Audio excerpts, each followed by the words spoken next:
Welcome to the Lyster Health Talks podcast. Listen in as the team focuses on relevant, relatable health content that empowers your health and the readiness of the force. We are officially clearing the runway for a special mini-series dedicated entirely to aviation medicine. Over the next few episodes, we're diving into the critical role aviation medicine plays in keeping our pilots and crews mission ready and showing you exactly how our care keeps you in the air. Let's prep for takeoff as we talk aviation medicine here at Fort Rucker, the home of Army Aviation. Welcome to the Aviation Medicine mini-series from Lyster Health Talks. I'm Lieutenant Colonel Leah Steder, the Director and Commander of Lyster Army Health Clinic and the host of the Lyster Health Talks podcast. In this Aviation Medicine mini-series, we'll sit down with experts who help keep Army aviation flying, from flight surgeons to behavioral health professionals to physical therapists. Together, we're going to discuss topics that impact readiness, performance, and the long-term health of our aviation force. Whether you're new to Army aviation, looking to join aviation, you're in the cockpit, on the flight line, or supporting the mission behind the scenes, this series is for you. So buckle up and join us as we explore what it takes to be healthy, resilient, ready for whatever comes next. After all, our care keeps them in the air.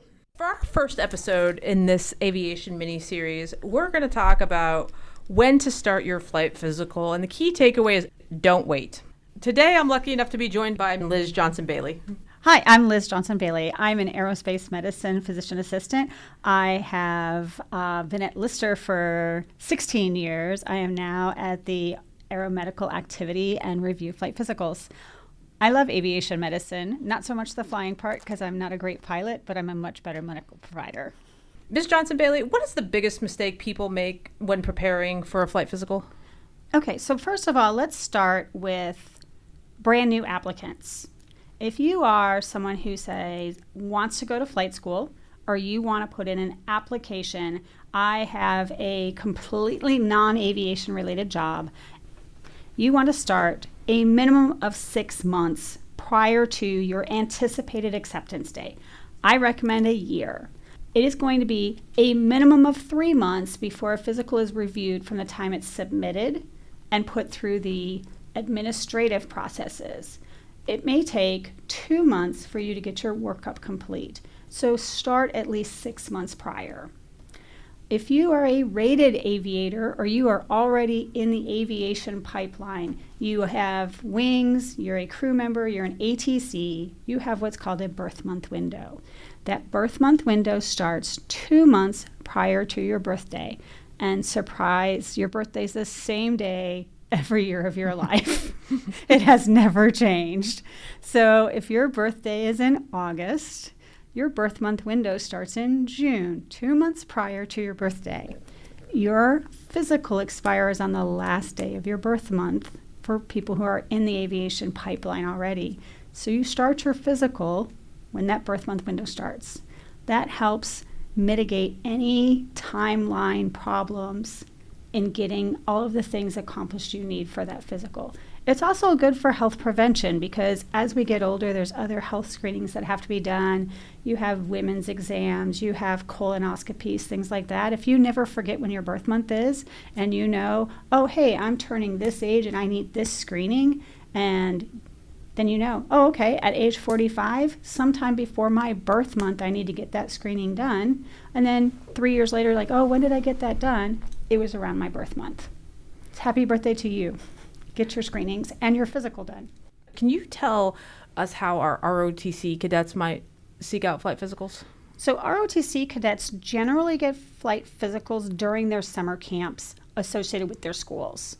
We will once in a while see an ROTC cadet that actually is a dependent of someone at Fort Rucker. They can call the appointment line, but they are encouraged to do it with their school during their summer camp. Now, if they have a disqualifying condition, they should be given a paper that explains what the workup they need should they come back home to Fort Rucker, and they're told, hey, this is the workup you need, and then their primary care provider can work from there. That's great. And I know some cadets might change their mind and decide they want to become an aviator after advanced camp. I know some places will do flight physicals right for them, but I think it's important for them to know that they have to have a valid flight physical approved in the system before October. Yes. That deadline is a serious deadline too. And please do not try to do that in September. Get it as soon as you realize that your goals have changed. Even if you don't feel like, hey, aviation isn't my top choice, just do your physical. Have it ready. Be prepared, like Boy Scouts. In general, it's a little different here at Fort Rucker possibly than other places, but in general, what would you say is a realistic timeline for folks completing their flight physical? From the time you book your appointment to the time you get it completed, I would say an average of about 4 to 6 weeks. Now, and that's just to get the main components of the physical completed. Now, if you have waivers, there may be outside resources that we depend on that can make that take a little bit longer. But the first step would be to call the 1-800-261-7193 to book that appointment. And you should do that the minute your birth month window opens. Yes, and I think it's important to know because some of our listeners might be, as you mentioned, if you're new applicants that are going to be street to seat from high school right into flight school and or ROTC. And in your experience, have those taken a bit longer? So new applicants can take longer because they are not in our pipeline and they're not a priority to get done by a certain time. And so, for example, if we know, hey, maybe you just PCS'd here and you didn't get your physical done, say your birth month's August, you didn't get your physical done in July at your previous duty station. Now we're time pressed to get it done by the end of August. So you're going to have priority over someone who did not.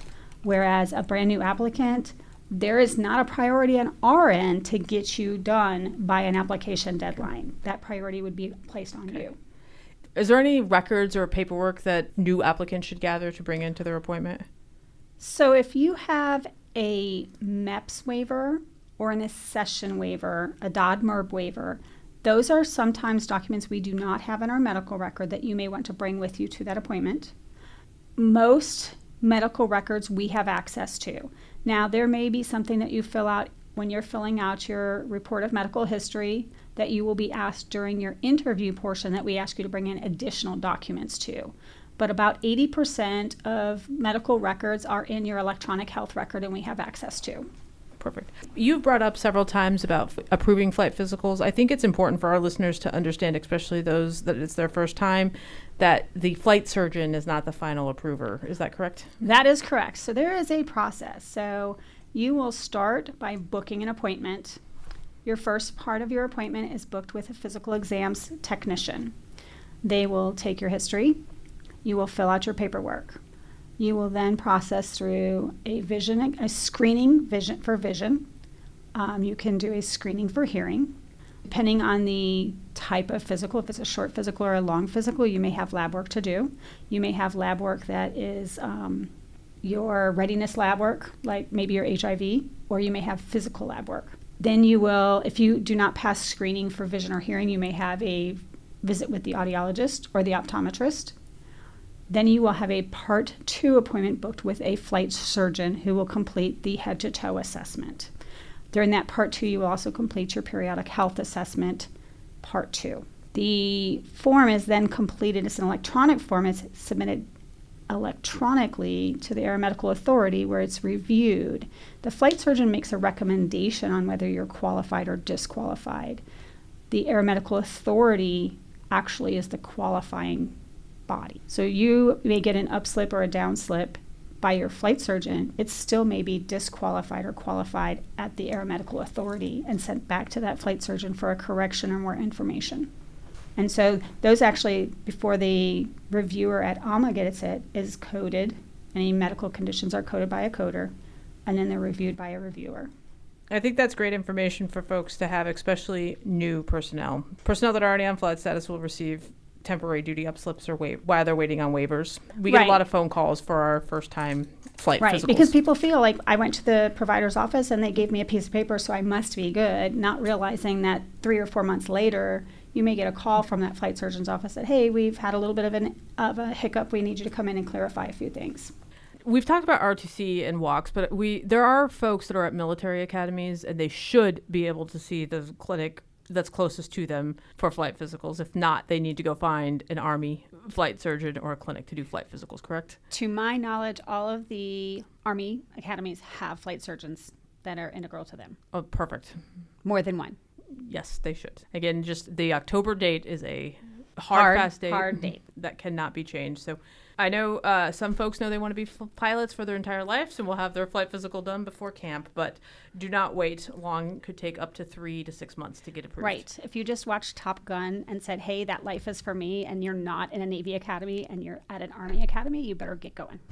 As we wrap up for our first episode, what is the best advice you can give for future aviators planning their flight physical? I think you've said it several times during this, but... Number one, know when your birthday is.